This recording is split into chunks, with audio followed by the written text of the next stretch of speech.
happy new month. Ụtọ ọnwa ọfọ ka ọ tọgbuo anyị nnọọ karịa ka o si wee dị last month, because last month onwere onye ghọtara ife a na-akọ.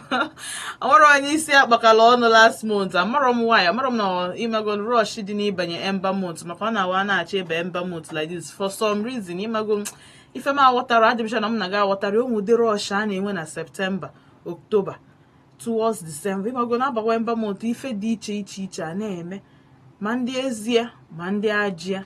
Mana ana m asị gị ife ọbụla ị na-eme ka ị gbado anya, ka uche gị dị ya, ka ị mara ihe ị na-eme, mara na imejọ mmadụ ibe gị.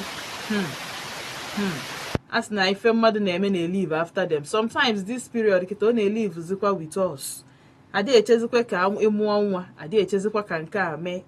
Sometimes ọ na-eme ozugbo adịghị n'anya ma mma ebe o si eme gị. So onye ka nji abụ na-agwụ na-asụ kpachala anya n'ife ị na-eme mmadụ ibe gị, maka onwe onye ị ga-eme imeketego mekete, mana onwe onye ị ga-eme one day ịma nne ya free. Onwe onye ị ga-eme ọ bụrụ ebe nke isi gị ga-atọ. Onwe ebe ị ga-eje ndị be gị na-ejekwa ya dị ijenubekwa esi ka ije kpam amalụ gị ozugbo. So uche gị ga-adị ụta 1st September ji nwayọọ nnọọ tụpụla na kparịkọta nkata wit onwe gị. Gwa onwe gị ife ị ga-eme this September, gwa onwe gị ife ị kwesịghị ime.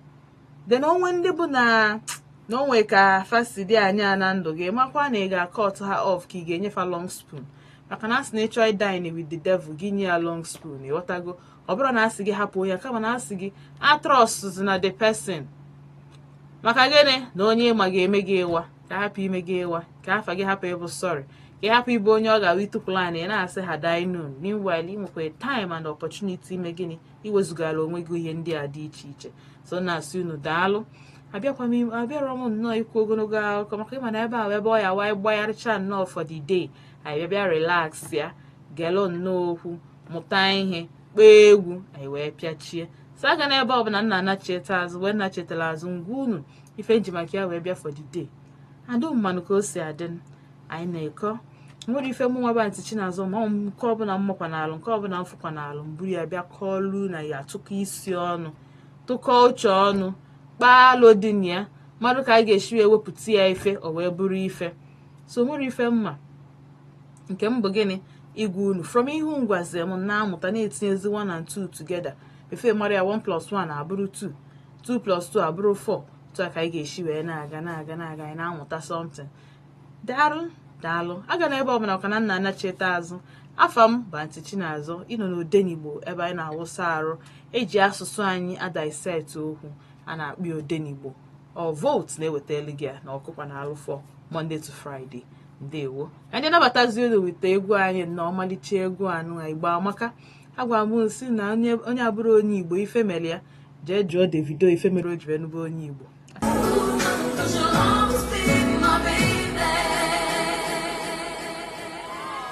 Kama adị ọkụ ya.